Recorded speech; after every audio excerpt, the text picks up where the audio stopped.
Morning everybody, on my way to work. More on the old EV front. I'm going to have to talk about this because it's there's so many things popped up on video last night. Repercussions of the final Grand Tour with the Clarkson and the boys. Clarkson's comment on the Grand Tour about EVs being basically white goods like a microwave or a cooker, because they're going to be a disposable item, which I totally agree with, has kicked the old evangelists like Quentin Wilson off big time. And the other interesting one is some organisation, I can't remember the name of it off the top of my head, has predicted there's going to be 4 million EVs in the UK by 2034. Well, where the hell they get that figure from, I do not know. Like I've said before, I mean, I'm driving down the A12 now in Rudyard. I ain't seen an EV yet since I left home, and I left home 10 minutes ago. So where the hell all these EVs are, I do not know. And I'm on one of the major trunk roads in the UK, the A12 that runs from Lowestoft to Gants Hill in London. So yeah, maybe down towards London I might see a few, but definitely not up this end, not in Bow and Arrow country. So yeah, I mean, it's all been very interesting. I mean,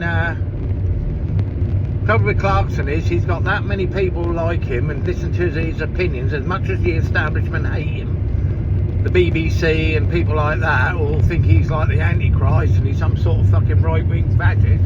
He's done more for farming in the last 3 years than all the programmes on the BBC and all the other channels put together. In fact, Countryfile has actually put people off firemen the way they run on. I mean, the presenters on Countryfile are that woke now and full of shit that I don't watch it now. It's awful.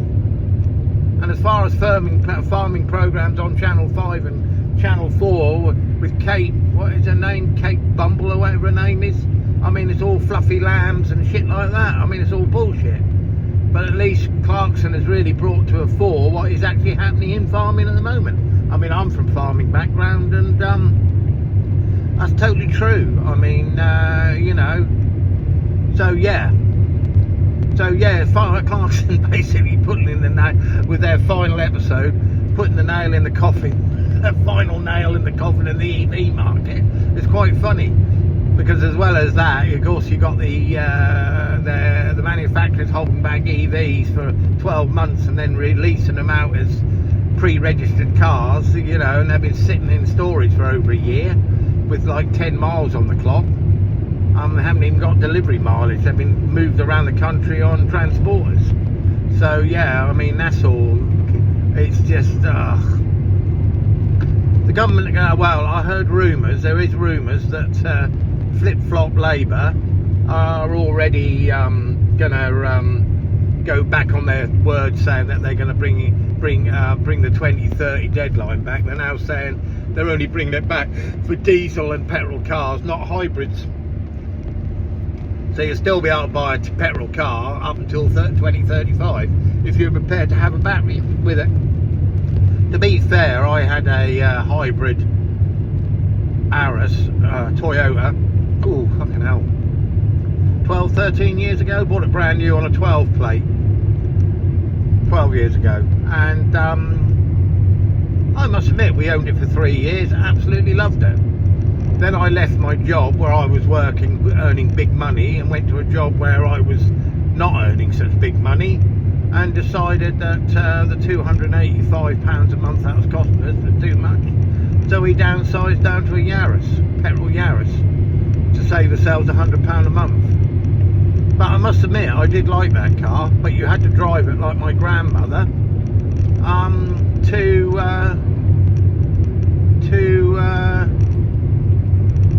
get the MPG out of it. I could get it over 99 miles to the gallon. I used to get it on, off the clock, but I used to have to drive like an old fart. But useless on motorways. That's actually more thirsty than the equivalent diesel or petrol Aris on motorways. As soon as you were cruising at 75 mile an hour, that low compression 1800 engine drank the juice. So you know, but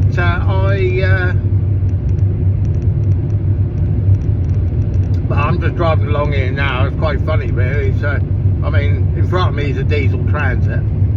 Then it's diesel, diesel, diesel, diesel, diesel, going past me the other way.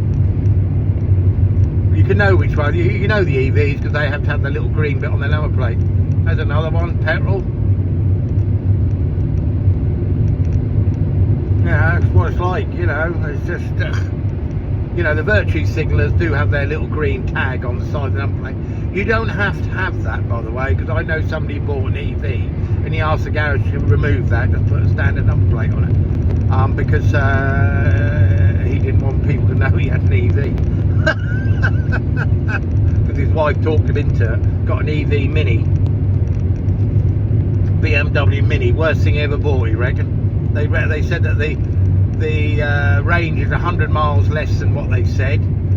Can't go anywhere with it. As soon as you go anywhere further than about, say, 80 miles, you need to get onto a public charger.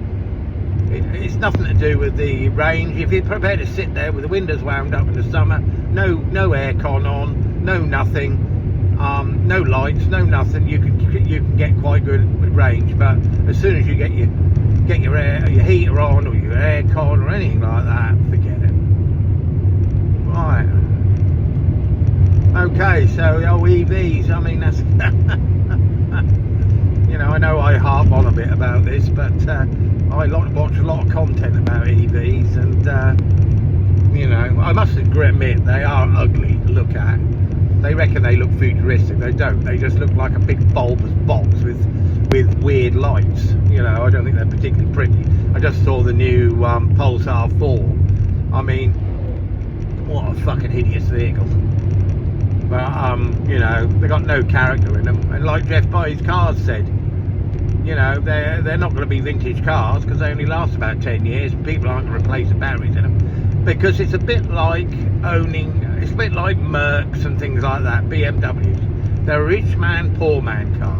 Rich men buy new ones because they can afford to fix them, yeah? But then they get to a certain age where rich men aren't interested in them, so then poor men buy them. So they're the ones they're the ones going around, they're about 15-year-old, they're hardly maintained because they can't afford to maintain them, or they maintain them themselves. They chuck smoke out of the exhaust, they look as rough as fuck.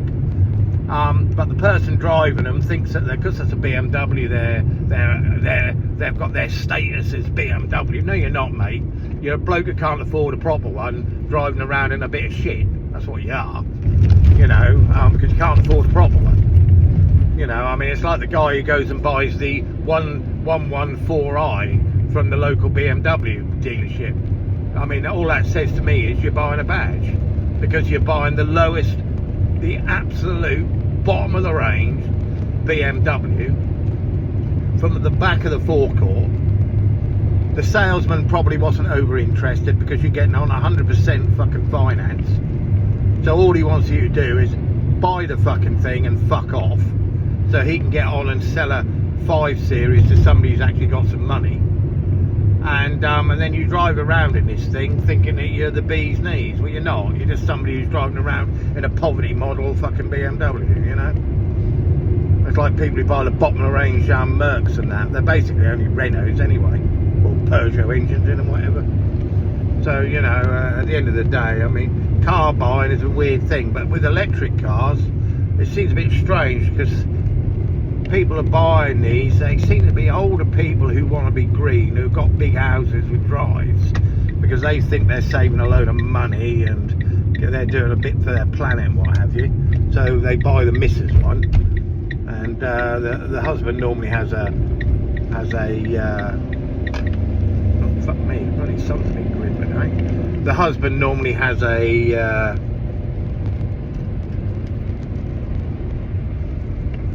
Jag I-Pace or something sitting in the drive anyway. You know, so but funny old things are EVs, I tell you. I mean, they make you laugh. I mean, we got a councillor in Southwold, alright. He's got a fucking Renault Zoe. And I remember when he got it, I don't know whether he got it as a perk of the fucking council or whether he actually went and bought this fucking thing. But he suddenly became like, oh, you know, I'm like, he went through a phase of being really pro EV, going on online about all the chargers they were putting in around Southwold and that. And he had it stuck outside the front of his house in the high street, you know, on charge, you know, and on trickle charge because he didn't have a proper charger. The other day I saw it sitting in Raiden, being charged at Raiden Village Hall because none of the chargers in Southwold are working at the moment. And I knew it was his because I recognised the number plate. And I hardly ever see him in it now. You hardly ever see him in it, and you never hear nothing about it. He doesn't even mention it at the moment. So I don't think that went quite as well as he thought. But yeah, so yeah. So they normally go fairly fucking quiet after the road one for a little while. I mean, Quinton Wilson and people like that will spout off about them because their audience is that sort of person. It's like that peddler, Petroped, whoever it is. I watched one of his videos one day. He's a middle class bloke in a fucking great house with outbuildings with his electric MG sitting on charge in his outbuilding, going on how marvellous this fucking thing is. Well, yeah, it is when you're charging it with 6p a mile or whatever, because you've got a fucking great house and a bloody great, you can afford the fucking charger and all that old bollocks. And, you know, well, these people just do my head in, you know. Now, I'm following a Sizewell C. Sizewell C vehicle at the moment. It's actually it's a Mitsubishi. Yeah, it's a hybrid. It's not an EV, it's a hybrid. It's a plug-in hybrid. That's the first electric car, well, sort of electric car I've seen today. And it's got SZC198 sticker on the back, which means it's one of the Sizewell C build pool cars. You know, and that's not even full electric. That's a fucking that's a plug-in. That's a plug-in. Because I can see exhaust pipe, and it's got something EV written on the back, but it's definitely a plug-in. You know, and so that's not even full electric. And that's Sizewell C. They're building a fucking power station, for crying out loud. I think I've only saw one of their vehicles as electric, to be fair. I saw an small electric van, which was a company attached to Sizewell. It wasn't even a Sizewell, it wasn't an EDF van or anything like that, but it had some company name working with EDF. But most of them are diesel. Most of them are pickups, actually. Ford Rangers. There's a lot of them. Diesel Ford Rangers, yeah. And so yeah, it just proves, you know, the government have got a lot of work to do if they think they're going to get us all roll over to EVs. But it just ain't going to happen. Right, I'm going to sign off now because I'm getting towards work now, and I'm stuck behind this car doing this 30-mile an hour all the way along this stretch, and some of them just stick their cars on speed limiter or cruise control. So you're buggered really, you just sit there at 30, you've got no choice. Right, speak later.